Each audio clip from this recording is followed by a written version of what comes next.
Hey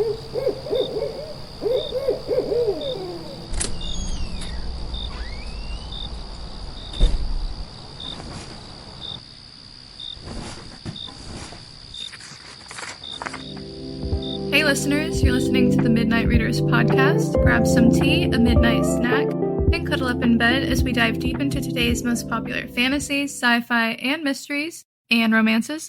We're your hosts. I'm Lily. I'm Brittany. And I'm Christy. This season we'll be discussing the paranormal romance with political intrigue, mystery, and an Omegaverse filler. That's right, grab your future husband-to-be. We're headed to Bride's Alt-America Wear territory. A marriage built on blood is strategy. A marriage forged in blood is diplomacy. But love is choosing the terrifying warlord in this podcast because they're both ridiculously fluffy. Calling all majestic fluffballs, this is your season. In this episode, we'll be discussing Book 1, Bride, Chapters 7 through 15, where Lowe and Misery exchange some of their biggest secrets, including the real meaning behind Lowe Moreland. Before we get into it, this is your warning for major spoilers ahead. This includes both bride and mate, any interviews with the author, and online fan discussions.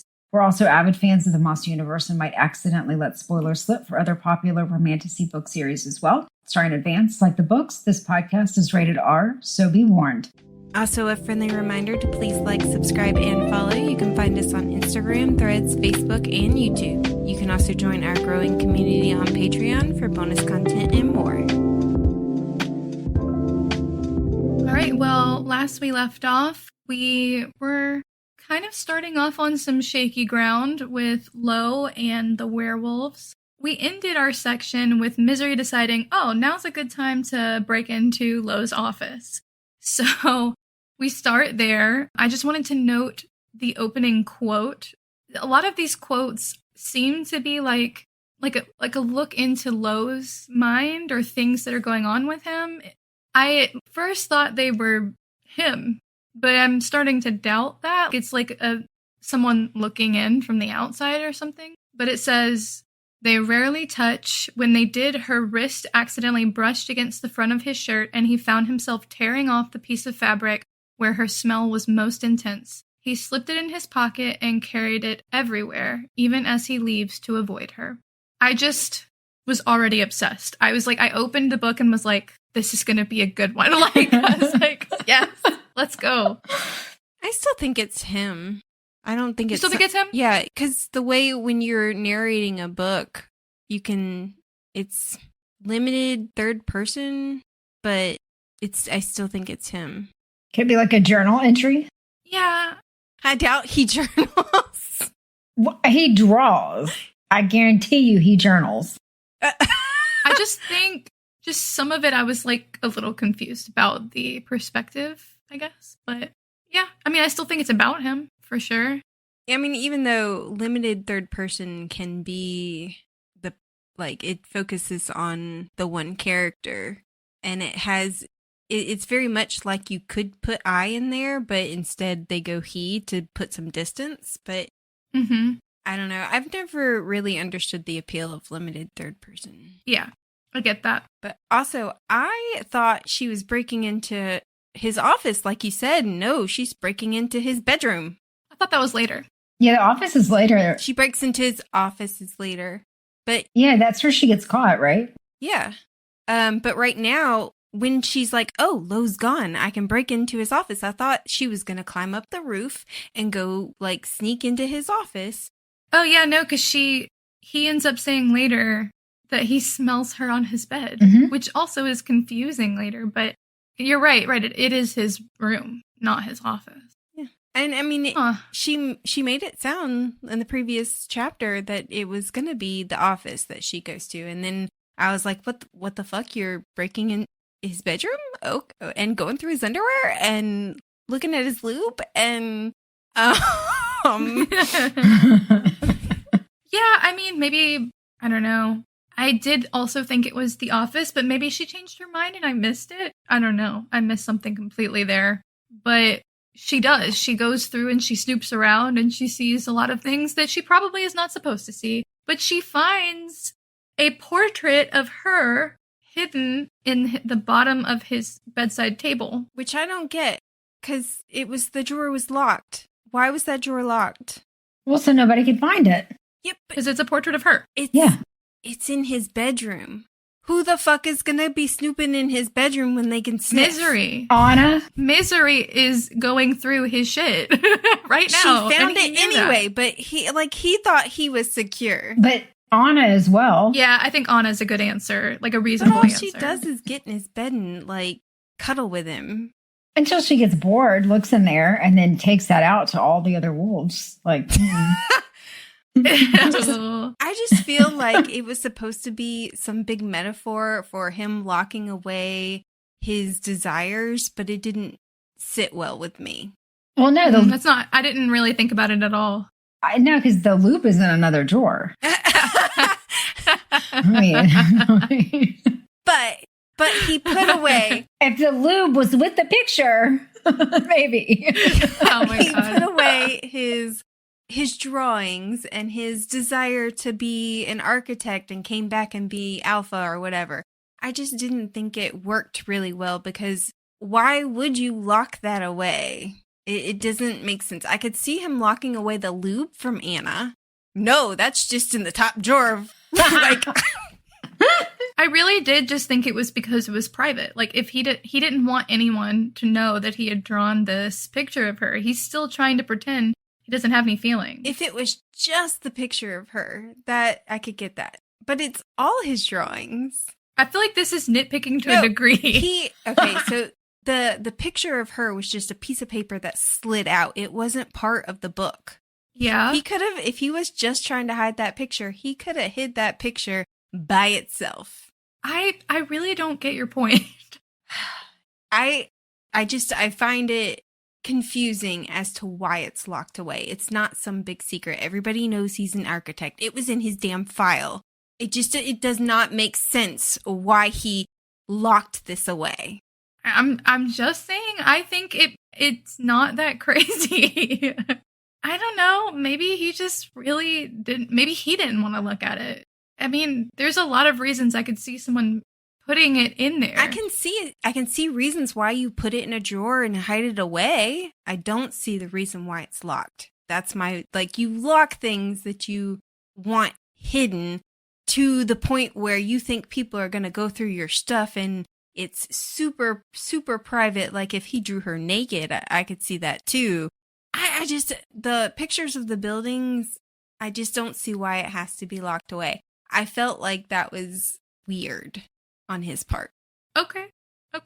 He also gives me the whole, he's got the classic literature and the artsy-fartsy stuff. And I'm just like, and the khakis. Ugh, on the khakis. I know. I agree. I got the feeling that it's not really a room he inhabits much. It just stores his things, and it doesn't really have personalization in there, really. The one thing that is kind of interesting is his bedside table. I did have thought when I was reading it, I was like, one charger? One? And then I realized he sucks at computers, so. He is a Luddite. Uh-huh. I was like, oh my God. I kind of love that, though, because it flips the stereotype on its head where it's like, usually the guy is really savvy with computers and math and whatever. And the girl's real artsy. Yes. And I was like, yes. I love that you don't know fucking anything about computers. And since we all noted it, we have to bring up the shoes. His clown shoes, as Christy said. Oh, God. The Ronald McDonald shoes, yes. Make you look at McDonald's a lot different from now on. God. Yeah, we were discussing this right before we started the podcast, but I have a 6.5 woman's size foot. That's 2. His foot is 2 of mine. 2. He's a big man. He's a big man. More than 2 of mine. He's a big boy. And also, later when she's watching him lay on this king size bed and his legs are sticking off the end. We don't know how much, but enough. And I'm like, that is ridiculous to me. That is a monster of a man. Do you guys want to know what I thought of? Do we? Oh, God. I thought of Shaq because I was like, what is my only conception of a man that large? It's the shaft. Oh, no. I sort of thought of Lorcan because he's supposed to be like 7 feet tall, but also I picture him not like huge. I don't know why. Same. No, yeah. In my mind, Lorcan is still normal. I think it's because we don't get a lot of comparisons like we do in this book to Lowe's size with other things. But like there's a lot of moments in this section where she's like laughing at him interacting with the world because he's so huge. The way he punches numbers into a phone or like picks at a keyboard or, you know, like that would picking things up in his giant hand. Yeah. Although I like that he's like, I'll just smash it and that'll fix it. Literally. Literally. That's how I do things. Hulk smash. First random tangent. At my school, my dad was an IT person and he went and started teaching at my school, and the IT department, the head of the IT department told him, "Oh, just slap it a couple of times. It'll fix it." And my dad went home and he told my mom, he's like, "No wonder all the computers have like huge cracks in this." Oh my God. Oh my God. He was like, "That is not how you fix it. I'm going to fix it the right way." Johan would have an aneurysm. I mean, dear Lord. That's something I would say. I'd be like, just hit it a couple times. But also, I think we were talking about this recently. Armageddon. There's a part in the movie where the Russians like, you know, American parts, Chinese parts, all made in Taiwan. Just hit it. Oh my God. And it does. The rocket starts working after he starts hitting it. Yeah, bring me back to the days when you could smack a TV and it would work again. I mean, God. Yeah. Those kinds that needed like a whole corner to fit the back end of them in. Yep. Yeah. Mm-hmm. Yeah, we had one of those for a very long time. Like, so did we. Like way longer than most people had those TVs. Our entire living room was built around that giant TV. When we had to get rid of it because it stopped working, we didn't know what to do with it. We were just like, this is too big. Where does it go? What do we do? Can we take it apart? I think my dad, we were like, what? I think my dad took ours to the dump and they said no. We're not. I think that happened to my dad too. Yeah. Anyways, going back to our story. So she does a little snooping around. I did think she was going to get caught. Yeah, I was like, you're leaving your scent everywhere. You're like trailing your fingers. And I said the same. I was like, girl, you're leaving your scent all over this room. You're going to get talked to later. But then it kind of gets overshadowed. He doesn't say anything about it. And that's because we'll see later. He sets her up. Mm-hmm. Yeah, he's kind of setting her up to get her caught anyway. That seems to be his MO. Yes. Fast forward to the barbecue. The cookout. Yeah, the barbecue. And speaking of setting people up, Misery is watching the barbecue cookout from her sad little Rapunzel window. And she's just watching everybody have a good time and contemplating the fact that she can't eat any food and she's never done anything like that before. Apparently vampires just don't have get-togethers, I guess. And she notices Max talking to Ana near the trees, and she starts worrying. She's like, what's going on? But she begins to gaslight herself about what's going on. She's like, it's probably nothing. Lowe's they know watching. Each other for years. Yeah, and she's like, there's wolves everywhere. Why would this be a big deal? But then when she sees him take her into the forest, she panics and immediately runs out into the sun. Yeah, and Mick is conveniently gone, which lets her run out. And the way she's like, yeah, I nearly died tripping over some pails and some sandcastles, floaties. I was like, yeah, that would be me. I'd trip over my own feet and... Yeah. She's barefoot, right? I think so, yeah. Oh, yeah. Running on. Because later she has to pull stuff out of her feet, right? Yep. With tweezers? Yeah. That's what I love, though, is because you think of vampires as being this elegant, graceful creature. Yes. And then she's falling all over the place. I love it. She's so funny and relatable. She really is. So she runs out and she's like, "What are you doing?" And Max is like, "Go away." But she doesn't manage to stop him. He picks her up and starts to run. And then all of a sudden, like 12 other werewolves come out of the trees. Like, surprise. It was a setup. We were following you the whole time. Yep. And she ruined it. You stuck your nose. Yeah. You ruined it. She kind of stepped on the plan. But it was, she was trying to do a good thing. She was. To be fair, they didn't tell her about the plan, so that's on them. If you don't tell somebody about the plan. They did, but they also didn't nail her, though, for the plan either. True. They, I think, appreciated the fact that she cared enough to try to step in, even at her own peril. Some of them did.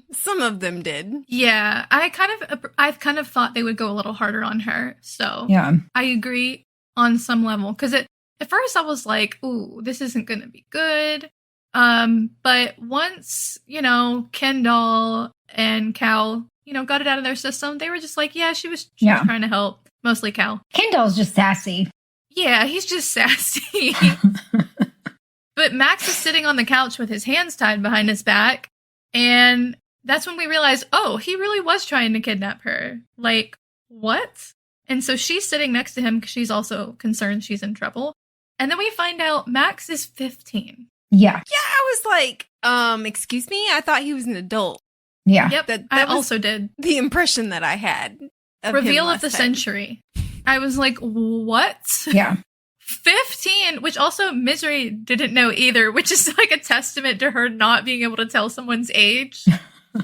Like, she was like, yeah, he's a lot younger than I thought.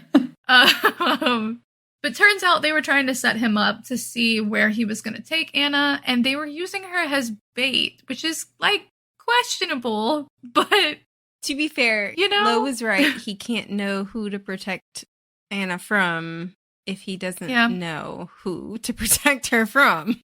Yes. And they had her trackered, didn't they? Yeah. So, like in her jacket or something, they had a tracker in her. So. Yeah, and Max is young enough that he would have been dumb enough to lead them there. My question is, who actually trusted him to do that?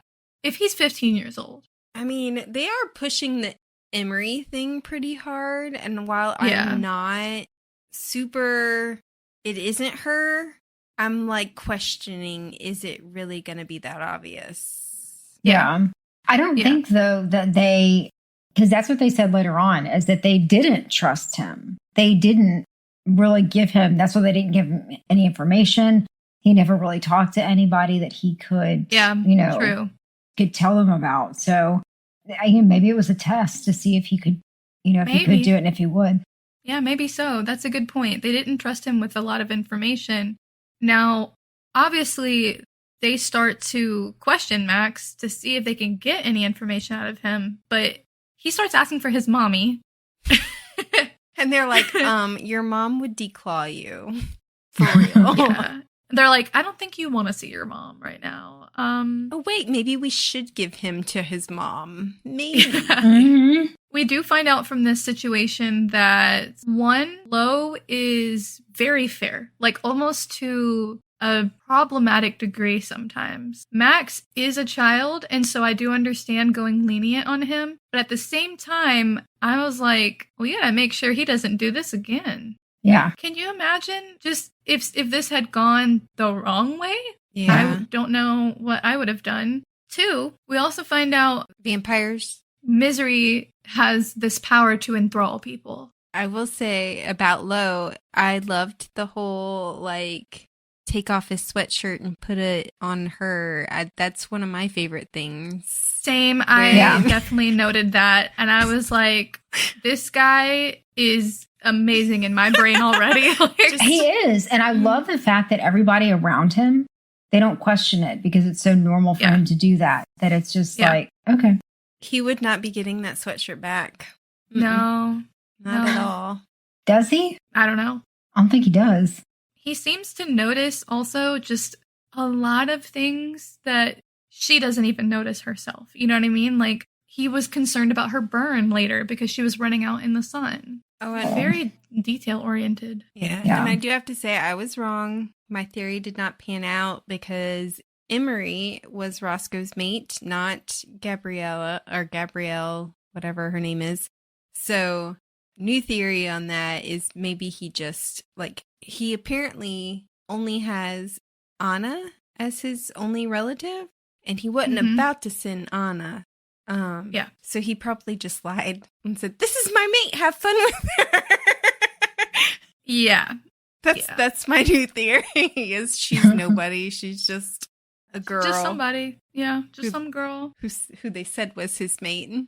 Wait, the one that's the collateral. But that is his mate. She just doesn't know it. No, well, Misery, the vampire, but the werewolf collateral to the vampires. We're talking about... Yeah, Gabby. Yeah. Gabby is his mate. No, she's not. Yeah, that's what he says. Wait. Yeah, what goes to this chapter? I didn't overread. He never specifically says that that Gabby is his mate. She Juno is his mate in the sense that he felt that connection, that she was his mate, but that he wasn't telling her. Christy. No. He was talking about Misery, most likely. He was not talking about Gabby. But he said that he would never tell her that because he doesn't, what he was telling Misery about the whole connection. Because she kept asking him about, well, I'm so sorry about Gabby and she's your mate. And he was like, yes, but she doesn't know it. But the unspoken thing on the page that you're supposed to understand is that Misery is his actual mate. It's not Gabby. And he's not talking about Gabby in that moment. He is talking about Misery to her face, wondering if she'll get it. But he also doesn't want her to get it. Because if you remember when Juno comes out of the woods all naked and stuff, and she's like, so about what's his face's mate, and she's like, he told you about that? And she's shocked. Oh, Gabby. Oh. I didn't get that. I took him at his word that that's who he's talking about. And I was like, well, that's so sad. You're not giving her the choice. But never mind. That's stupid. Also, I was kind of shocked because I thought Juno was like a short old lady that looked kind of like a trucker. Oh my God. The way I pictured her, like nanny-ish. I also pictured her a little older. Right? With like the flyaway hair kind of thing. And I was shocked when they described her. And then she's like, I'm trying not to stare at her tits. And they're right there in front of me. It's probably because she was so like naggy that we were just like, she's got to be an angry older woman. Possibly. Yeah, that definitely was not what It sounds like Juno and Cal are both close to Lowe's age. Yeah. Whatever that may be. But 30s maybe. I don't know. Back to the fact that Misery can enthrall people. Yes. So we find out that Misery can enthrall people. She's not very good at it, she says, because she doesn't practice it very often. She has to touch and have people hold them down. She puts kind of like her fingers on the bridge of the nose or the bottom of the nose and the forehead to like connect. And apparently some vampires who are really good at it don't even have to touch you. Yeah, like her dad, which I feel like that's going to come up later. No. Totally. Although prior to her using the thrall, I was fucking laughing at. So dude spits on her. Yeah, Max. I would have lost it. And then, of course, Lowe steps in. Everybody's pissed. Right. He makes him apologize and then is like, do you accept? Oh, that was so hot. She's like, yeah. And she's like, accept the spit? And he's like, no, accept the apology. She's like, it was the apologize to my wife. And I was like, I'm going to lose my mind. I'm only a chapter in. You have to say it right. It's apologize to my wife. Yeah. Yep. Oh, that's so good. There were a couple of times when he just went, wife. And I was like, yes, honey. Yeah, I know. Me too, girl. I texted Rachel. Has she ever called him husband? She called him once or my twice. Friend, my spouse. And then there was, I think she does call him husband once. And I was like, I don't know why this makes me so happy. But it does. Yeah, no, same. I texted Rachel today and was like, I don't know if you've claimed Lowe as your book boyfriend, but we're going to have to share him. Because I'm staking that claim right now. But, so she does the enthralling. Everyone around her is like, dumb. What the fuck? They're all like, their brains are melting. Dumb about it. They're like, how do we know that she didn't implant those thoughts in his head? What did they say? She microwaved his brain. Brain. Even getting them started. She's like okay, ask questions. Okay, ask why. She's like, yeah. Yeah, she's like, okay, now you can ask him a question. And then she goes ahead and asks the question herself as an example. And he's like, I think it was Emery. Oh, my God. And then they didn't believe her. Well, and all of the different lore around each other that they've got completely wrong, or the stories that they would tell their children to scare them. And I particularly love the one of the were that would crawl up the toilet seat and eat your ass. I was like, you tell that to children? I was reading that at work, and I was like, oh no. Oh my God. Please don't laugh. Please don't laugh. Although it does remind me of like videos of snakes coming up the toilet pipes. No. That terrifies me. No. Like, can't even. Travis found a frog once. Like, he came out of the bathroom with a frog, and I was like, what are we doing? I sat on a frog once. Okay. One time I woke up in the morning, was still sleepy, sat on the toilet, and I sat on a tree frog. Right. It was a tree frog that Travis found. Did he sit on it, though? He didn't sit on it. He happened to look in first, and he was like, okay. Guys have the advantage in this. So I was sitting on the couch, and like, he walked by with a frog in his hand, and I was like,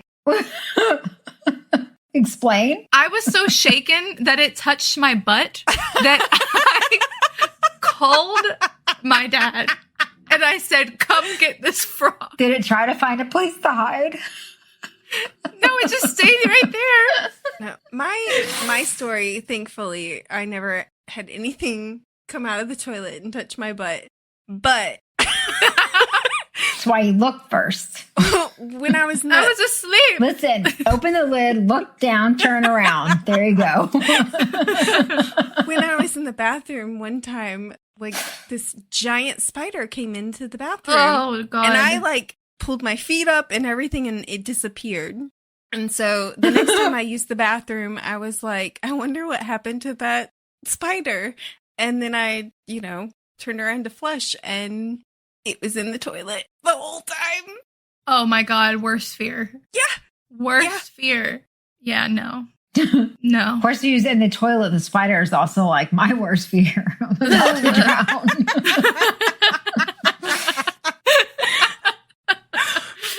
so funny. And I would be like, I'll save you. Oh my God. I would have saved it, but that's terrifying. The spider was about as big as my fist or bigger.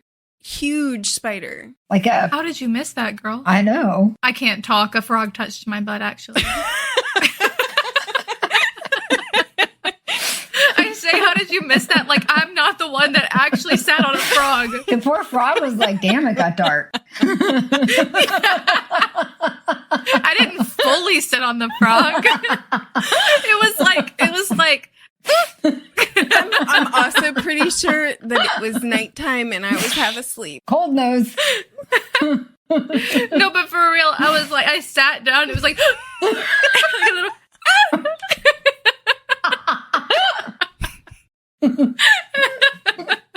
I'm telling you, I was so shaken for like an hour. I was like, come get this frog. I could not use that toilet for like ever. Ugh. I had to use the one in the back. Oh my God. It's so funny.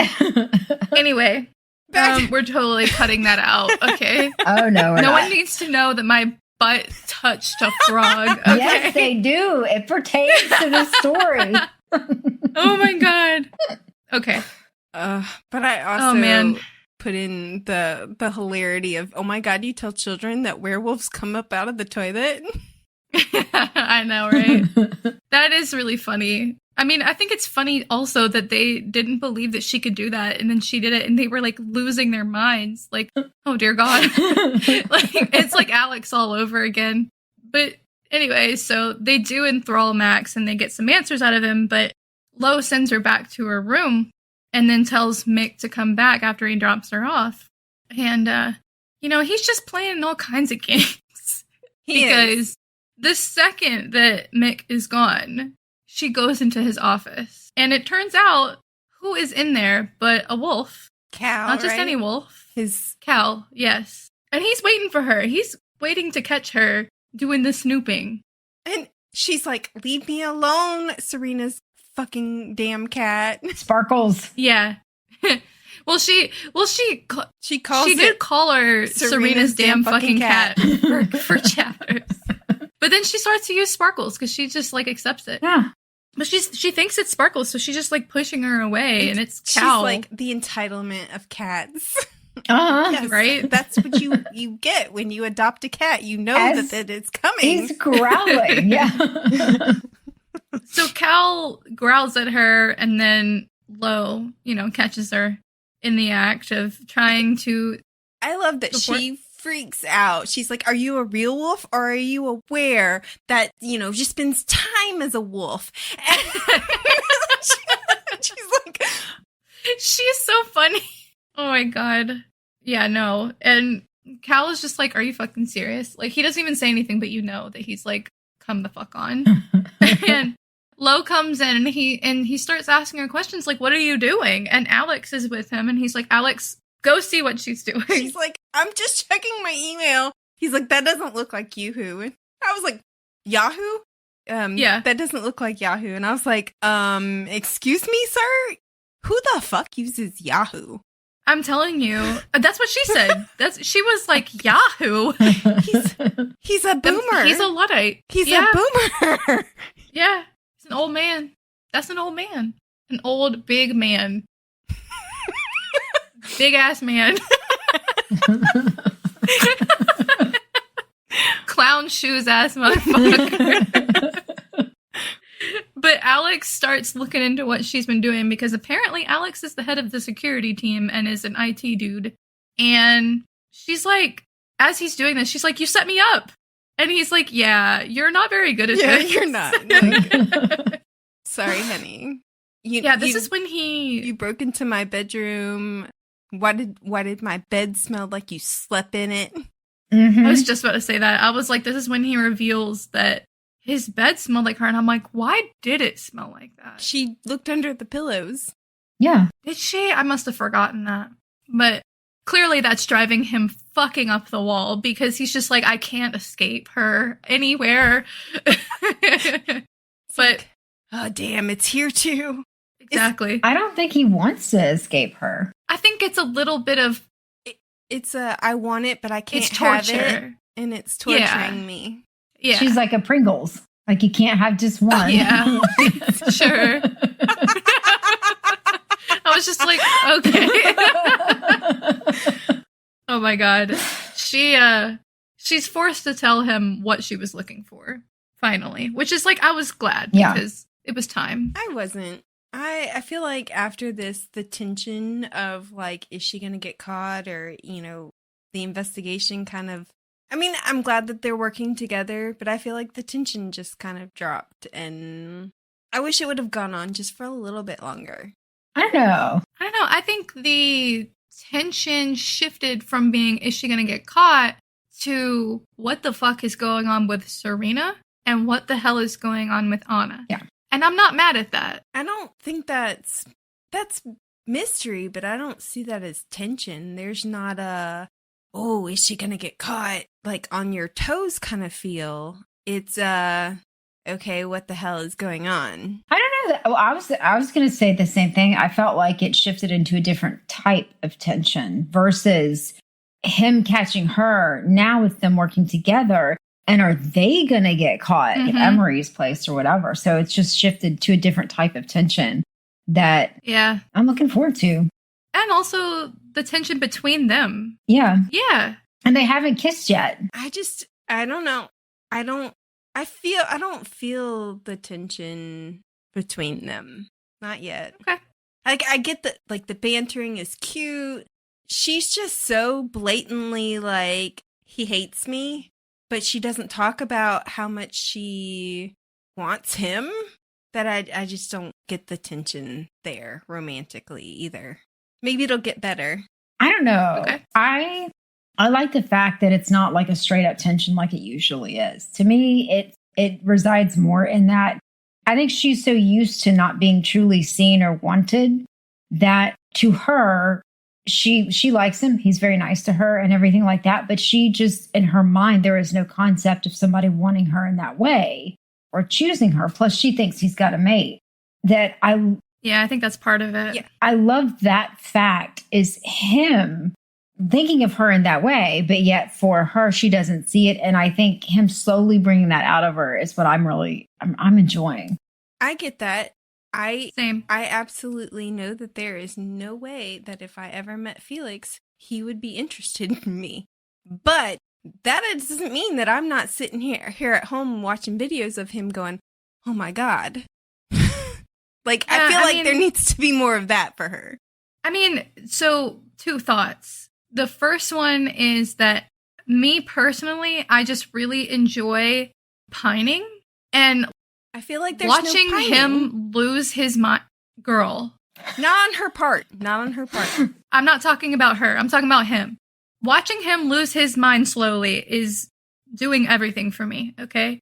And then 2, I actually had this thought today, which maybe might be related to you feeling like she's not interested. And that I think that it's less that she's not interested because she clearly is moderately interested, right? But she says something in this section where she basically tells him, like, I don't trust my own feelings. I don't know how to talk about feelings. I don't understand feelings. And so you can kind of see in the moments where she's feeling like she's drawn to him, but she is like keeping it to herself. Like she talks herself out of it. In the same way that she talked herself out of the thing that was happening between Max and Anna. She was like, it's probably nothing. Like, they have known each other for years. I'm probably overthinking it. Same thing with when she thinks about him. She's like, well, I shouldn't be looking at him. He's got a mate or whatever. And then it moves on. That's the thing. I don't think she ever goes to that point of, I shouldn't be looking at him. If she would have said that more, I could see the pining. I don't remember her ever saying that. Well, I'll have to pick it out for you. Well, keep in mind, she also doesn't have a lot of background in relationships because literally Serena was the only relationship she really had that was a true, genuine relationship. So she's had no romantic relationships or anything like that. So she is starter package. Yeah. And I see the pining for her. I see the feelings for her. Like, she doesn't really know how to feel that way about someone. Yeah. She doesn't really understand those feelings. We might get to a point there where she starts to feel that way, but I think that this is like a case where she just doesn't know even how to interact with someone like that. And she thinks that he's off limits. Yeah. I mean, again, it's not about her interactions with him. It's about her talking to herself of like, oh, okay, wow, I really liked the way that he did that. Or, oh, he looks good. I don't remember her ever talking about like the way that he, even if in the way of not understanding, like, oh, he makes my stomach flutter. The way that he described his mate bond kind of thing. She never even, like, my heart skipped a beat. Like, you don't always know. No, because when and you don't have to label it. Well, I know, but you should have some kind of indication of feelings, even if she doesn't know. But that's the thing, though. When he was doing the thing and the jacket was over her, and he puts his hand in there to get a cell phone. Yeah. He touched her breast. She starts and panicking. She went, oh, okay.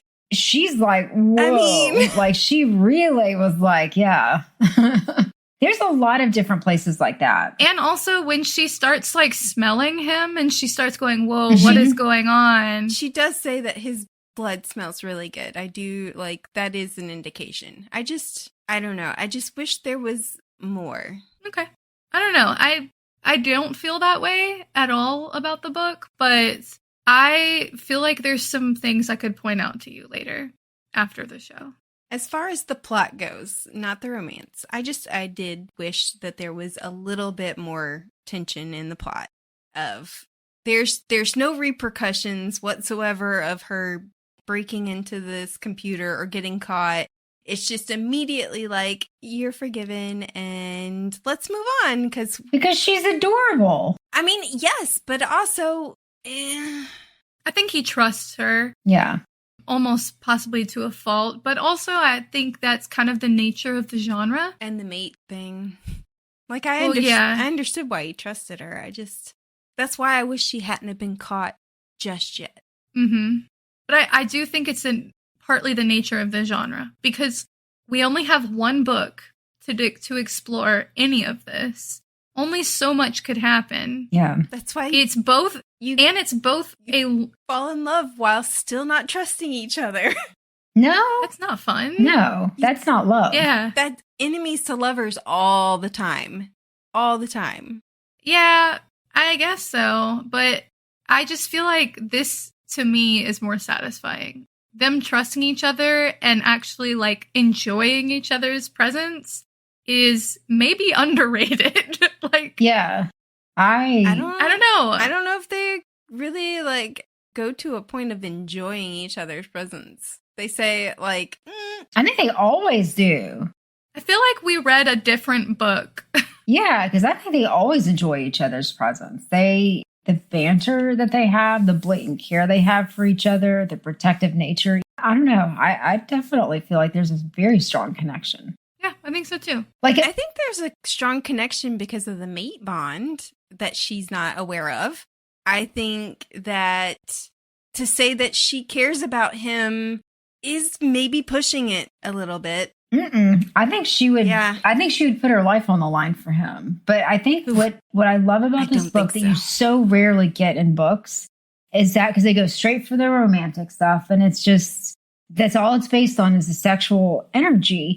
And I feel like for this book, what they do that I fucking love so much is that they're building this incredible friendship beneath the romantic relationship that makes it feel a little more authentic and a little more realistic. You should read Alona Andrews. She's really good at it. Okay. I agree, Christy. Yeah, I agree. I think that I'm not saying that they should go directly to the romantic thing, but that's why I like the tension. Maybe there's a kiss or like a brush of the hand or whatever. You got a boob brush? What more do you want? I did get a boob brush. Whoa, that's so romantic. I mean, I would say other things, not including her physical body. Like when he grabs Max, that is a moment of tension that doesn't include him having to touch her. That is definitely like an indicator. Mm-hmm. I guess I saw that as him being all I mean, I know that it is because she's his mate, but also like if it was Juno being manhandled by Max, would he have also had the same reaction because he also has to protect everybody in his mate? He won't let Cal go to Emery's house because he's got to protect him, even though he's a second. I think that he just has that protective nature for his entire pack. He does, but it's a little bit extra where Misery is concerned. It's a little bit of more of a flair that's fun. Agreed. I just don't see it yet. Well, that makes me sad for you. Because I'm seeing it. I think that he pines for her and he has feelings for her. I just... Let's move on. That's right, let's agree to disagree. Moving on. Yeah.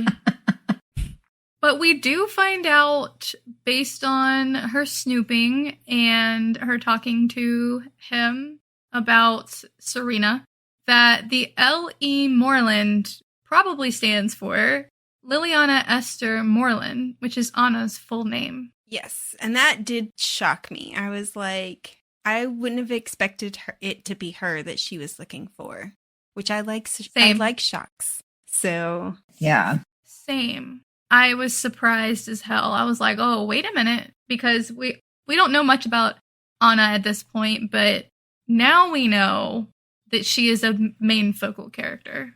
I mean, she could have just been like the cute kid in the book that is like comic relief or something, but now we know, no, she is important. Yeah. And so he's like, we got to talk about this. So, of course, they go to the kitchen. Yeah. Okay. Her rant on strawberries That was taking me out. any berries. Yes. Yeah. She's like, blackberries, not black. Blueberries, not blue. Strawberries, Straw free. lack straw. Raspberries, no raz. They have no sound She's whatsoever. killing me. Her mind trying to comprehend food is like. And my favorite fucking part, the peanut butter.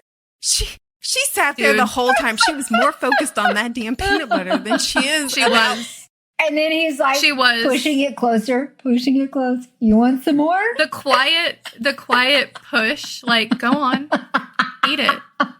She's like, no, I can't. She's like, I shan't. yeah. She's like, oh, damn, it's the creamy kind. When she first does it, she's sucking her finger and he's like, what God. are you doing? It's the creamy kind. The one that lacks all the chunk stuff. Oh, God. It's evil. Oh, it's right there, though. It's just on the lip of the back. It just, yeah. Mhm. It was killing me. I do not feel the same way about peanut butter, but I do feel the same way about chocolate. So This is like a moment where they finally have a conversation with each other, and it's like the start of a beautiful friendship. And he's like, eat your peanut butter, girl. And she's like, this is a low for me. And then he stocks her fridge with the peanut butter. Yep. He sneakily puts it in there because he cares about her. So cute. I'm sorry. I don't put my peanut butter in the fridge. I do. Neither do I. I do. I don't. Really? But you also put cookies in the fridge, Christy. They are so much better in the fridge. I'm just saying you already put weird things in the fridge, so. Oh. I would love to know, for listeners, cookies in the fridge or not in the fridge? Peanut butter in the fridge or not in the fridge? I think some cookies in the fridge, like Thin Mints, yes. But all cookies? Well, those ones, the little brownie ones, those are in the fridge before they have to set. Like in the fridge, the cold makes them all brownie-like. Yeah, they were good. Mhm. I liked it. Yeah, those are yummy. I feel like putting the peanut butter in the fridge would make it hard. Same. So it doesn't sound super delicious, but now I really want peanut butter. But while they're having this conversation, we do find out quite a bit of backstory about Lowe and about Ana. And we find out that their mother has passed. Her name was Maria, I believe. And their father, well, Lowe's father, we don't know about him, right? Yeah. He just died when But- Lowe's young. Yeah. Mhm. But Anna's father is a human. And he's somewhere And- out in the human world. With other children, right? Probably still alive. Yeah. And Yep. I was like, Any chance one of those kids is Serena? That's my theory too. God. That's my Right? theory too. the only thing that didn't, like, I had that thought too. And then I was like, wait a minute. Serena was in an orphanage because her parents died when she was young. Well, my theory is she's also half something. And that's why she was given up. But if she's a half were like Ana, then she would not have been as clearly not human. So Yeah. I wonder if they thought she was human, stuck her in an orphanage because she, like Ana, was, the product of a problematic union. And instead of telling people about it, they just got rid of her. And so that's how we have Serena. And Serena was trying to find out who her parents were. That was my guess. I did notice that Misery makes a lot of comparisons of Mhm. Ana to Serena. And so Yeah. I had that same thought. I don't know if they're related, but I do think that Yeah. they have that in common. Yeah. There's something going on with Serena that is not straightforward, and I don't think it's just that she's missing. Yeah. Like, there is something different about her in some way. It might not be that she's half were or half vampire, but something is different. We did find out that Ana being mixed, which I was like, oh my god, her name is kind of Lillian, like me, and also, oh my god, she's mixed, like me, aw. Because I couldn't help myself. I also have a feeling that since Misery said, if it comes down to it, I'm choosing Serena over Ana. Mm-hmm. Yeah. I feel like since that was brought up, She wouldn't do that. she's going to have, I feel like she's going to have a situation in which she has to choose one or the other. And I don't think she'll go through with it. I agree. Well, plus two, whatever we find out for the relationships. But I love the fact that for her, that she always tells the truth no matter what, even if it's something that's going to make somebody not like her. She'll admit to whatever it is, which I love. I honestly, though, I kind of thought she was just like, she says that, but I don't think she means that at all. Mm-mm. Like, she also says that she doesn't like kids and she doesn't like cats, and you know what I mean? But she cares for all of these things. So I was just like, she could okay, not girl. like kids in general and like this one kid, and not like cats in general and be okay with this one cat. But, and only because it's Serena, but at the same time, I also agree with you. I don't know. I think she lies to herself a lot. I think she does too, but I think her effort to tell the truth and be open with people so they don't, it's almost like she doesn't want people to see her as good or see her as a hero or see her as something like that. She expects them to see her like the vampires see her. She doesn't see herself that way. She's like, I have no morals, like whatsoever. Right. She always says that. And yet she's running into the forest to save a kid or saving Max, like stepping in so he doesn't get tortured, even though he is a horrible weir. Yeah. I mean, I agree. And I also think she wants people to think the worst of her because it lowers the pressure on her to be a good person. Probably. Yeah. I do want to throw out one more theory for the Serena Ana sisterhood thing. So dude got with Lowe's mom to create Ana. Mm-hmm. So what's to say he didn't get with another vampire? And then they had a child together, and that vampire was like, hell no, I don't want her. And then dumped the kid, and he was like, I'm not taking her either. I don't think it's the same dad. Yeah, it could be anyone. But I mean, not that it doesn't happen. My family has a major age gap in sisters, but Serena is like 25-ish and Ana is 6, and so that dude, I was like, that dude would have had to have still been around in a potential dealing with other beings that want to kill his species. Yeah, unlikely, but still possible. What if it was Emery back in the day? We could just take this to the Roscoe's mate. Yep. What? Yeah. What? Yep. Maybe before, like, they got together or something, and she's just having fun. And to be fair, it could be the woman who was human. We don't know. Yeah, I think either way, there's something going on. Yeah. We don't know if there are other half were or half vampire children, Mm-hmm. but the thing about Ana is she doesn't shift. Her blood is red, and her blood is dark red. It kind of made it sound like it was darker than human blood. Almost greenish or something. I might have missed that. Yeah. Yeah, maybe I missed that. They can't really tell that she's not human, though, based on her blood. And she's a little more agile and strong than a human. So she kind of would blend right in for the most part. So that's why there could definitely be something else going on. We find out that Lowe's mother ended up being a casualty of the unrest with Roscoe. She spoke up against Roscoe, and he just was like, to Roscoe. Okay, to Roscoe. I'm gonna kill you. Yeah, so the Loyalists are being led by Emery, who is Roscoe's mate, because basically once Maria was injured and Ana was put in danger, Lowe flew back immediately and took over the pack, just like at the drop of a hat. And it makes it sound like Emery just thinks that because she was the mate, she should get all the money and all the power. Yep. And Mm-hmm. Yeah. Yeah. Which makes me want to bitch slap her. Also, everybody thinks that Anna's real father is Vincent, which is one of the seconds from Roscoe's pack, which I think could be a big problem later on. Wasn't he also dead? Mm-hmm. Is he dead? I thought They so. said both of Anna's parents were dead at the beginning. Yeah. Yeah, I might have missed that too. I think the otherwise, I don't think he would have claimed her as a kid, would he? I don't know. But either way, I think her parentage is definitely going to be a problem. But yeah. So this is a huge secret that we finally found out, and clearly it's going to have a lot of change for how this book is going to go. Yeah. And only Juno, Mick, and Cal and Lowe know about her parentage. Yeah.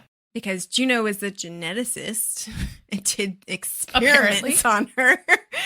But it does lead them into another. The reason why they team up together is because if Serena was going after this story about Ana, how did she know? Right.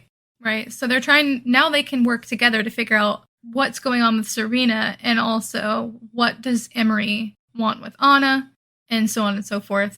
But I will say this chapter 10, ends with Ana waking up from another nightmare, and she comes running in. And I could be totally reading into this, but she has a lot of nightmares, and she starts talking about her mom a lot. And I'm thinking to myself, like, is that because she remembers what happened when her mom got hurt and died? Or is there something she's having a nightmare about that we don't know about? I also clocked the nightmares, but mostly because later on she says Serena also had nightmares that she couldn't remember. Yes.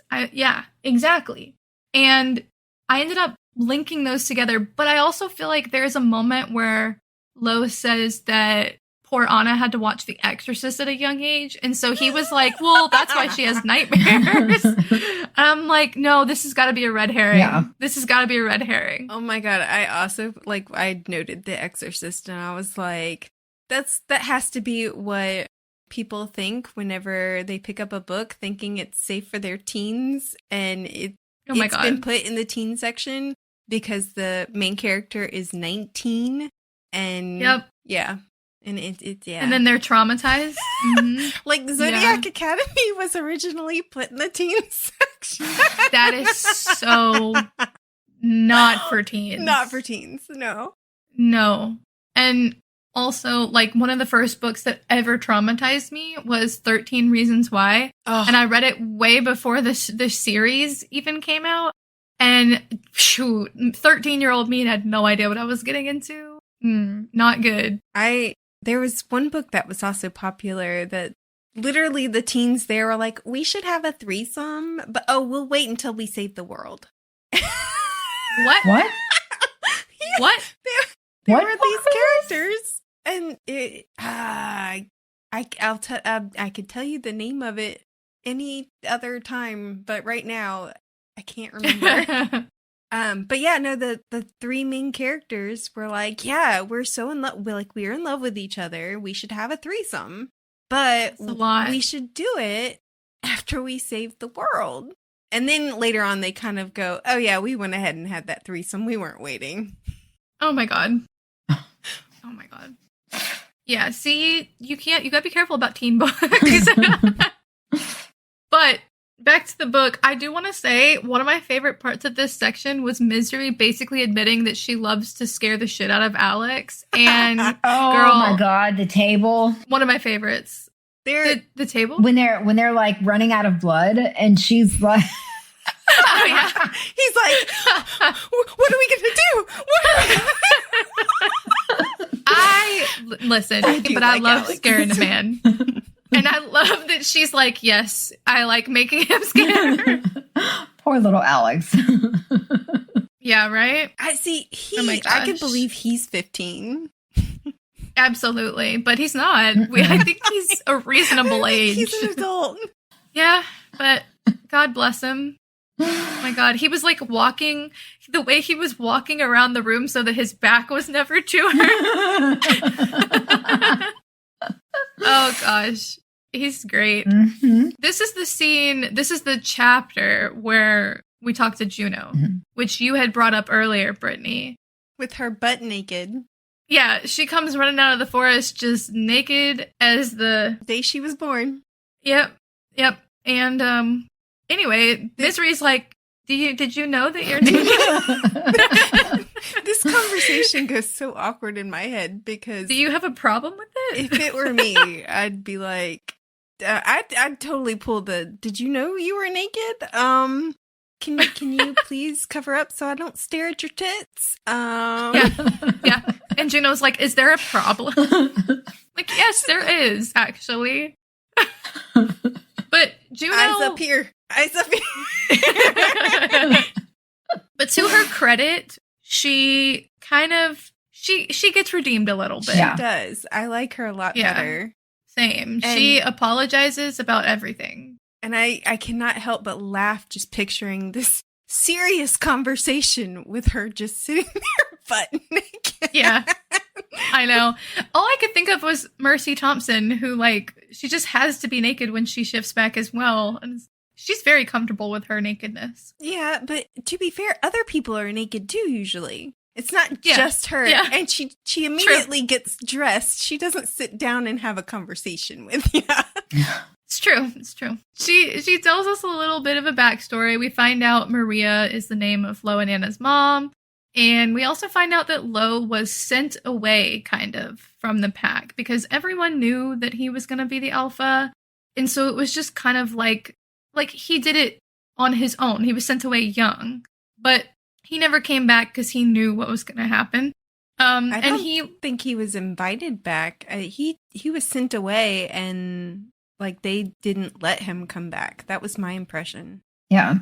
You're probably right. I think the reason I interpreted it that way was he had a happy life where he was. Like, he didn't want to come back. And he lived under a pack in Zurich. And he lived under Cohen, I guess is his name, who was the alpha of that pack, and it seemed to be working out well. I'm confused because my take on it was that he got sent to the Northwest pack, which is, I'm assuming, still in America, and he was under Cohen there. And then when he became an adult, he went to Zurich to go to college, and he didn't necessarily live in a pack then.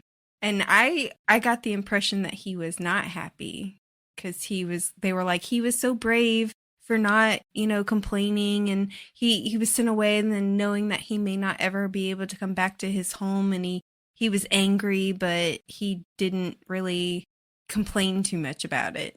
I guess maybe I just misunderstood. I could have misunderstood. That was just I think that sounds right, though. I think Cohen was the Northwest. It does. That does sound correct. I'm just glad that I'm not the only one in this pieces. I think my mind got kind of wrapped up in Misery being like, was he living like a life there that he misses? Yeah. Because she says later that he was kind of forced to just drop everything and come back from Zurich. And he seemed to be living a life that was somewhat fulfilling based on what he says later. Yeah. Now, that's not necessarily that. I still think what you said is correct about him being forced out. But her contemplating, like, did he have to give up a bunch to come back here and be in charge and responsible for everything? Yeah. Made me think, like, oh, maybe he was living this life that he actually kind of enjoyed. I think once he became an adult and that he went to Zurich for his college degree and whatnot, I do think he lived a nice life of, he obviously does not want to be in charge. He doesn't want to have the burden of everybody depending on him.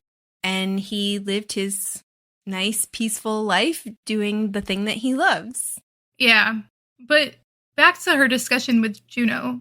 This is where she mentions that she knows about the mate thing. And Juno's like, you know about this? And she's like, yeah, obviously it's so sad that his mate had to be sent away. And I feel like I am such a burden. And Juno's just like, oh, yeah. Yeah.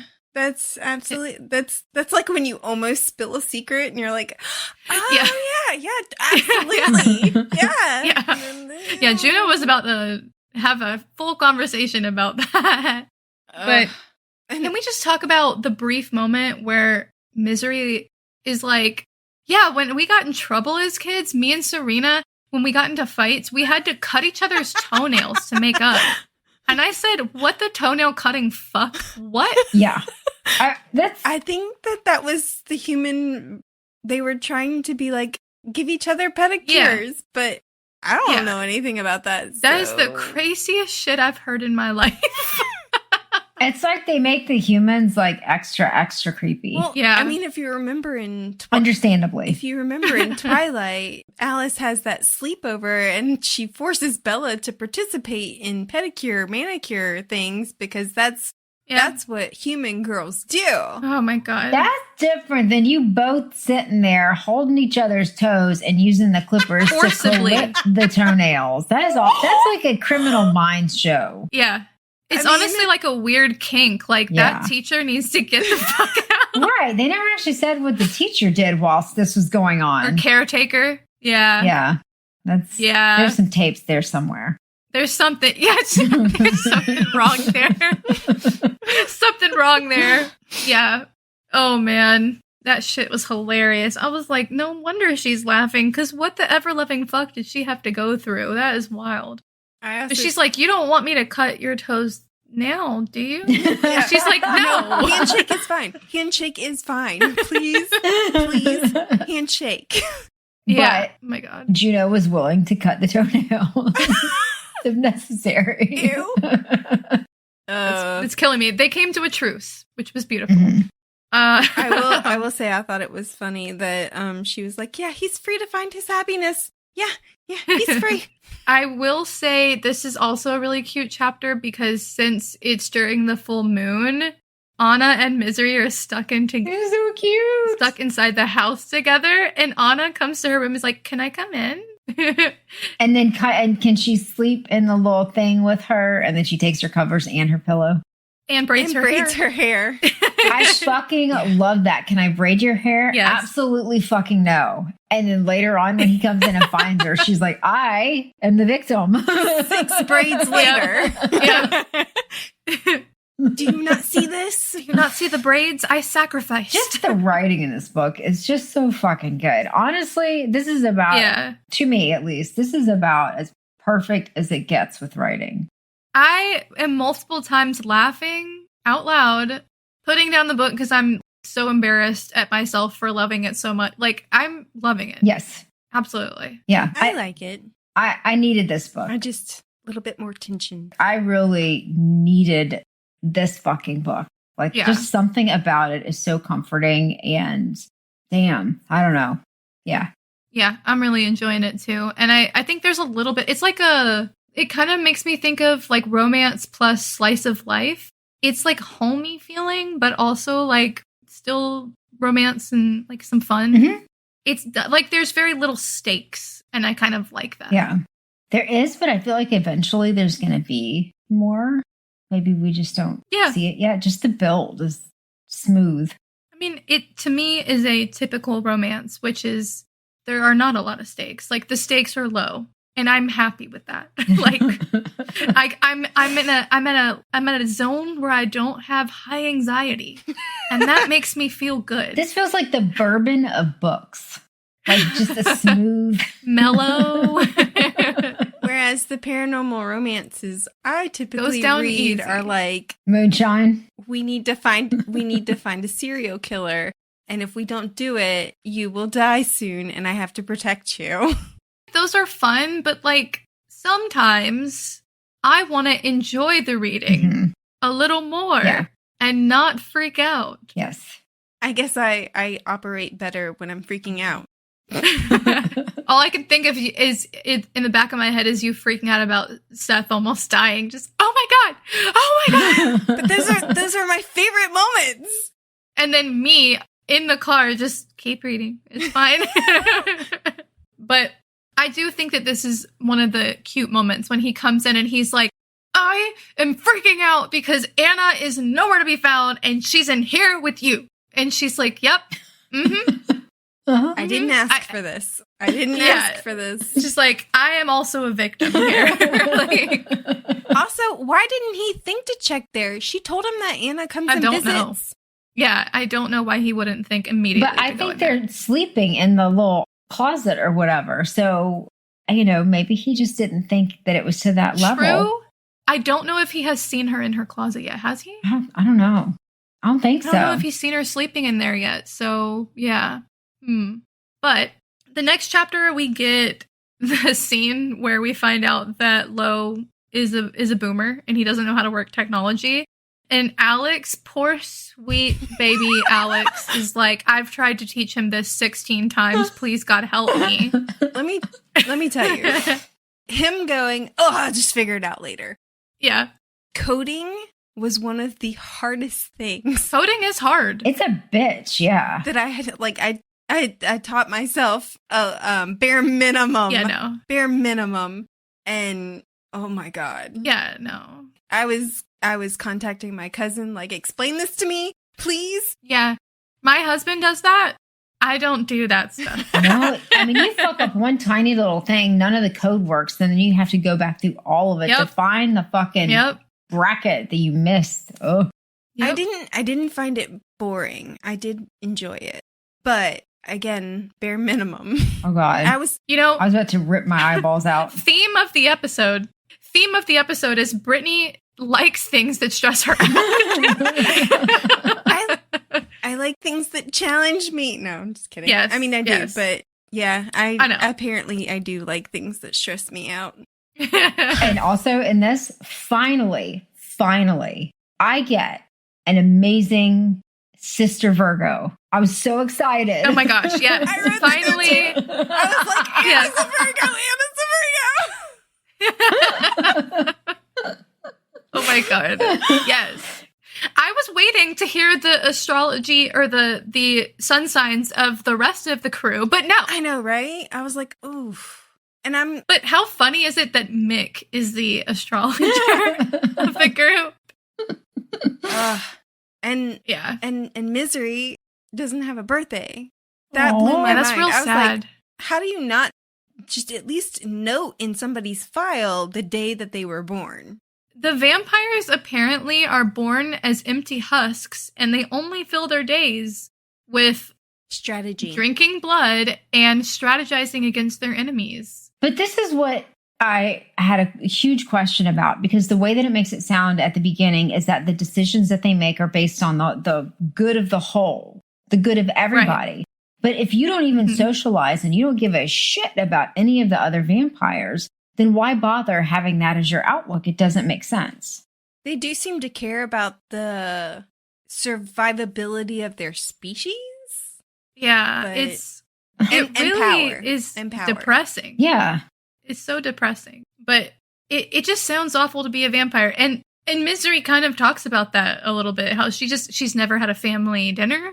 She calls the dinner that Ana, quote unquote, cooked, which is goldfish. Goldfish. She calls it her first family dinner.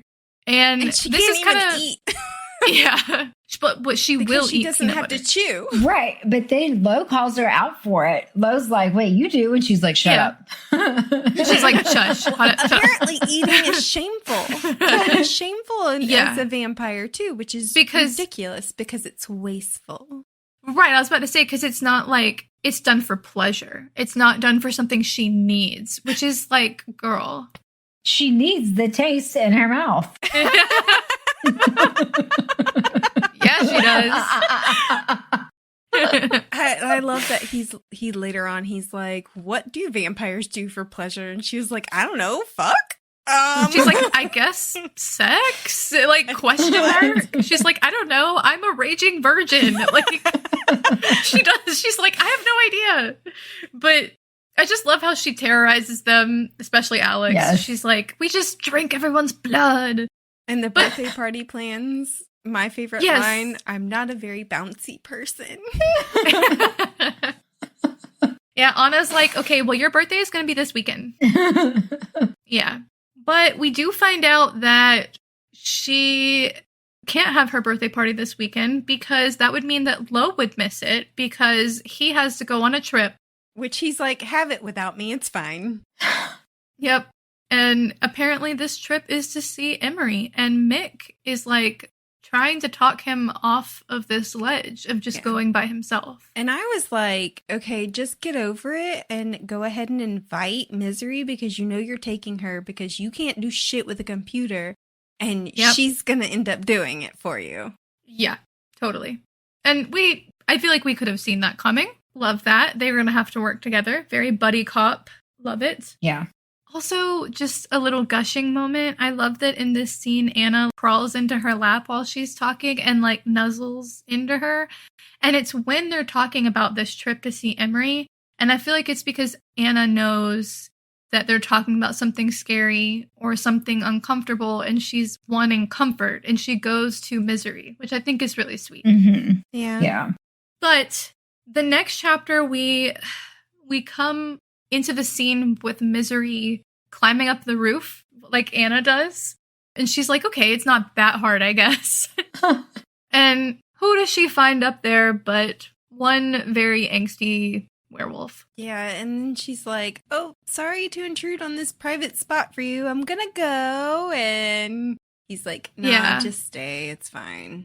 But I'm gonna sit in the spot where you told me to sit that I can't smell you. Yeah, because tortured, constantly tortured. But we have a talk about a lot of things here. And this is where apparently my understanding broke down. This is where I was like, Christy, help her. But yeah, no, they talk a lot about it. Well, one, she talks about the trip to see Emery, and she tries to convince him, and he's like, no, you cannot come.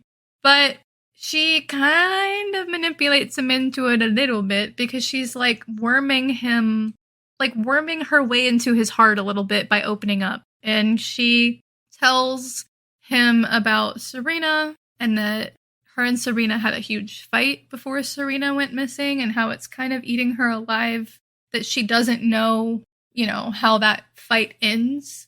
I love that she asks a few things of him. She asks, like, how does the alpha thing work? What is having a mate like? Like, what does that mean? She asks if the others being his seconds are because they are alphas. And she refers to Kendall as Kendall. And he says, it's fucked up that I know who you're referring to. Also, I think Kendall is a better name than Ludwig. Unfortunate name, yes. Yeah. Sorry for anyone named Ludwig. In that like Beethoven or something? Ludwig. Isn't that his name? Mm-hmm. Ludwig? Yeah. Ludwig von Beethoven, I think. Yeah. I'm butchering the accent, but yeah. I think you are correct. Hold on. Yes. Wait, no. Yeah. I would expect that it's not a name that's being used very often lately. Although there's a very, very, very wealthy and popular streamer named Ludwig. He plays video games. I hope you enjoy the name. And that is his real name. It's not his like stage name or anything. Anyways, he kind of tries to explain what it is to be alpha. He explains that the people who are his quote unquote seconds are just because he trusts them. It's not like a hierarchy thing, which I thought was very different from a lot of other werewolf books. And I think that's cool. Yeah. Yeah. It's not about dominance. Yeah. And then we also find out that I feel like he has a thing for her fang. He does. Is it just me? Her fangs and her ears. Yeah. He's like, why do you hide them? Because she like laughs and she like covers her face. And he's like, why are you hiding them? And she's like, are you being serious right now? Yeah. I think Lowe felt some tingles when she pulled out the fangs because he was like, oh. That's literally what I wrote. I thought you meant Flo. Or I thought I heard you say Flo. And I was like, who the fuck is Flo? No, bitch. But that's literally what I wrote. I was like, oh my God, this is giving me the tingles reading this. Oh my God, though, speaking of teeth, my God. When she mentioned that she grated her teeth. With the cheese grater. With the teeth. Oh my God, I know. My teeth hurt for that. Yeah. Like, just reading it. Oh. Like, I can't believe she did that. They gave me the wrong kind of tingles. Yeah. Yeah. But yeah. Yeah. The mate bond thing kind of confused me. It did me too.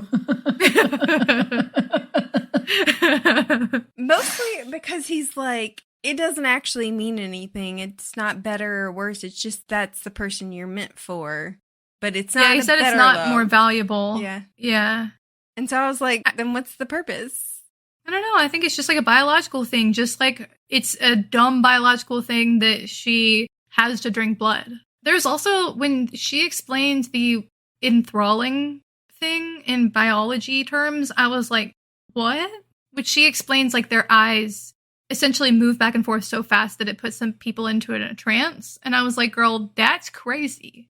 That's crazy.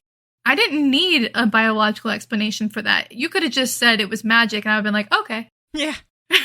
Yes, but I love they included one. Although with it moving that fast, would you not make somebody throw up? I don't know. Maybe you could. I could see Max doing that. That would be gross. Because you would be close enough. Yeah. Yeah. I mean, he did spit on her. Well, that was by choice. Yeah. But I agree. I do think it's a little confusing, the mate bond thing, because it's like, okay, what's the point? But I think it's just another aspect of, it's like a, what do you call it? Like a tool to move the story in the direction that she wants to go. Because just like the scent thing, or like, you know, the claiming thing, like those don't have to happen. I mean, he can ignore them. I wonder. But it makes it fun. I think that he did say that the mate bond does have biological changes. Yeah, chemically. I wonder if it makes them able to get pregnant easier. Because they did say that the werewolves had maybe issues with pregnancy as well. Maybe. He said chemicals inside the brain, but he didn't go on about it. He just kind of mentioned it. He didn't want to talk about it. And that's definitely because have to tell Misery that yeah, my mate is totally here. I have one. Mm-hmm. Yep. Yeah. Mm-hmm. Yep. And she's like, but yours is requited, right? And he's like, well, sometimes they're requited. He doesn't say yes or no. He's just like, you know, that does happen. You could have a mate and them totally not know about it at all. Yeah, which if it's two werewolves, that makes honestly no sense. Yeah, I agree. They feel it in like a sensory way. Mm-hmm. Both werewolves should have to. She should have understood in this moment what was going on. She should have understood. It's being beaten over her head. Why should she have understood? Because it's so clear. He also says he did such a good job of pretending it was Gabby. He also says that it's like you have a sensory attack. You acknowledge them by sense, like a smell. Well, when he first met Misery, what did he do? Yeah, and his eyes fucking dilate half the time. When she smiles, he stares at her for like a long yard stare for like 10 minutes. And she's like, hello? And he's like, yeah, sorry about that. Anyways. But I don't know. I still really enjoyed the conversation. I thought that this line was my favorite, where he said maybe some things transcend reciprocity. Maybe not everything is about having. When she's like essentially questioning, like, why wouldn't you want your mate to know how you feel? Like, why wouldn't you want to have that with someone? And he's like, maybe it's not just about that. He also sees it as taking her freedom away, which, why? Maybe like a Jacob Black thing where it's like, your only mate is this person? Or by making them feel like that they have to then choose you, because for them it's over. For them, you are the mate and they will never love again. It's obligatory. And so you would feel guilty and feel the need to reciprocate even if you didn't feel it. So yes, it's obligatory. And so if this person knew, maybe he would feel like, oh, it's just because I feel this way and they're doing it as a sacrifice. Yeah. I will say there's a line here that made me, they're talking about freedom, as you said. And she mentions, you know, or I think he mentions that she made a life for herself among the humans after she was freed. Like, she was no longer collateral. She went home, but she went back to the humans. And she said, yeah, it hurt less feeling alone among people who were never supposed to be my own people. I started crying. I was like, oh my God, that's so honest and real. That's so relatable. It is. Yeah. And I don't know if I'm about to start my period or what, but I just instantly was like, oh my God. And I was like, I relate to that. But yeah, the whole conversation for me was great. I liked this scene. It's a very classic, like, getting to know each other kind of scene. It is. And the one thing that surprises me is that when we first started this, because we were doing like the intros and looking for funny lines from the book for that. And really, like, looking through, there really wasn't a whole lot that they had for funny one-liners, but this book is filled with them. How the fuck has it not more out there? I don't get it. I know. I agree. I love it. It's been really fun so far. When they go to Emery's and they get on the plane, I love that she was like, honey, are we rich? He's like, we're banned from all other airplanes, darling. Which is fucked up. Yeah, that is. Oh, like, come on, they got to be able to go somewhere. Speaking of fucked up, I did note that we talked about Zurich earlier, but literally in Zurich, vampires and humans and werewolves live together and free. And I was like, of course, Europe is more inclusive and open-minded than America. Yes. I was, okay.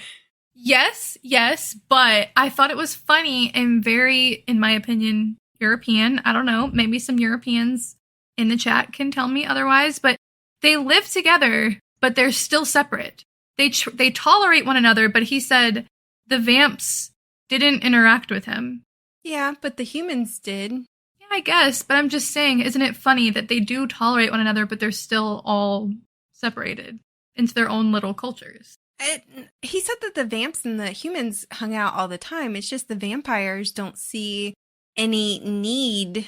It wasn't like they were... the way I read it was that they weren't excluding them because they were just werewolves and humans. It was because they don't need people and they're above it all. I doubt that they hung out with each other too. Yeah, they're not social. That's fair. Yeah. I could be wrong. That was just how I read it. I was just thinking about it in the shower. I was like, that's pretty European of them. To be like tolerant of each other, but also not tolerant of each other. And yeah. I don't think it's necessarily not tolerant. I think it's just more of a you do you kind of thing. Yeah. People not trying to control other people's bodies and lives? What? Well, I felt like the whole plane scene, Brittany, was very, very much Brittany approved. Like total and complete consent required in order to do anything. He would not do anything without fully getting a verbal consent. That whole conversation, made me think of Brittany. Let me tell you, asking somebody's permission to kiss them or to put your mouth on them or whatever is terrifying. It is. Been there, done that. But yeah, no, I loved that he asked permission. So I thought it was funny that she was like, "That's fine, do what you want with my body." I was like, "Girl, just do what." Like, don't say that. You're killing me. Thing. Are you sure? You're killing me. You can't just say that kind of thing. No, she's just whole like, just do whatever. It also made my grammar nerd happy that she knew what a temporal subordinate clause was. Nerd. I know, right? He was like, "Are you a linguist now?" I stopped the audiobook and was just like, rewind. What? Nobody knows what that is. Where did this author go to school? I don't know. She or she's... I think she's a tech girly. A what? She's like a STEM girly. She always writes books with main characters who are STEM girlies. Oh, okay. Well, I was just curious, because, there have been other writers that had writing degrees that it was horrifyingly just not evident. And for this one, I wonder who you're talking about. I had no clue. Now, he does explain in the scene on the plane, he explains the scent glands that they're in the wrists and the neck. And this is very Omegaverse fanfic coded, so I just want everyone to know, if you've ever read fanfic, you know. If you've ever read Omegaverse fanfic, you fucking know. This is all very familiar. Been here, done that. And yes, it was hot again. Yes, it was extra hot, actually. Yeah, I'm not gonna lie. It was one of those moments where I was reading the book and I was like, Whew, I gotta put this down for a second. I'm just going to go in the bathroom. Like, I'm gonna close the book now. Oh my God. I was just like, anyway, I can't believe I'm reading this. But, oh, that was so hot. And also just the fact that afterwards he was like, fuck. Yes. But we end up at Emery's. I said before the episode that maybe we should have cut it off at the last chapter, but we end up at chapter 15. She has to play pleasantries with Emery, and the last we see them is, sharing a room together. And when they first meet, what's his name? Lowe was like, thank you for not creating a political disaster there. She's like, what? I might stab her, but I'm not going to sass her. Yeah. And she's so fun. Also, I love forced proximity. So This whole chapter was fun. Though it was a weird take on the one bed trope. Because she's is. I don't have to sleep in that bed. I'm going to sleep in the closet. I have to wonder, why is he not questioning that? Yeah. Why is he not like, why do you want to sleep in a closet again? He hasn't figured that out yet. I don't know. Maybe he just doesn't know that there are windows that exist. Because I would assume either that or, I don't know, maybe he's like, well, she's going to leave in a year anyway. Yeah. Plus, those are expensive to install. They may not have that kind of money. I guess. We're not rich, honey? I mean, oh, well, they do have a plane. You're right. Okay, they have money for the fucking windows. He should have them installed. Maybe he will when they get back, though. There you go. It's a Christmas gift. Yeah. I love that she looked at his phone and she's like, ugh, MILF porn? What? She's like, there was no MILF porn. Where's the MILF porn? Like, why is there not MILF porn? Oh, MILF. She's like, he's so boring. I don't know why I thought you said milk porn, and then it took me back to your book, Lily. That took me back to Edward Cullen. Milk porn? Yeah, when we were talking about, never mind. Milking a vampire? You know what that takes me back to? I'm afraid. What? Resident Alien. Oh, yeah, when he's, he likes... I don't know if you've ever seen it. Christy introduced me to Resident Alien, and there's a scene in there where he, crashes and he's hungry, so he suckles from a cow. Oh, what the hell? What the hell? Okay, I don't know what you guys are doing over there, but I'm going to stay in Atlanta, okay? All right. Ugh. I'm going to stay here. But, okay, in this last chapter, we find out that Serena also used to have nightmares, like you said. And we end it with her talking about how she helps Serena sleep by running her fingers through her hair. And she does it with Lowe. And he actually sleeps. Yeah. She said he wouldn't. Yeah. Because he has insomnia, which she realized is what pneumonia. Ana meant to say instead of pneumonia. I was like, at least it took her longer than it took me. Yeah. I remember there was another quote somewhere in the book where she was like, he doesn't seem very sick. Yeah, but what do I know about pulmonary functions? Right?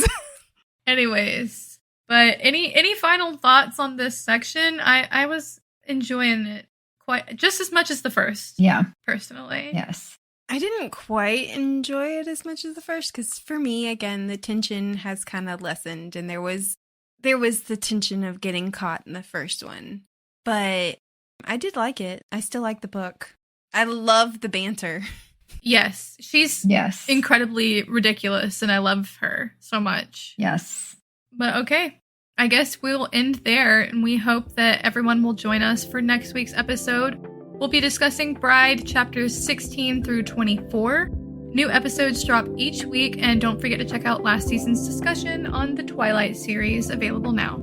Please remember to like, subscribe, and follow us on social media. That like and follow are super important for us to continue to bring you new episodes each week, so please, please, please do so. You can also support us by joining us on Patreon. Thank you for listening to the Midnight Raiders podcast. We'll see you next week. Happy reading, listeners. Don't stay up too late.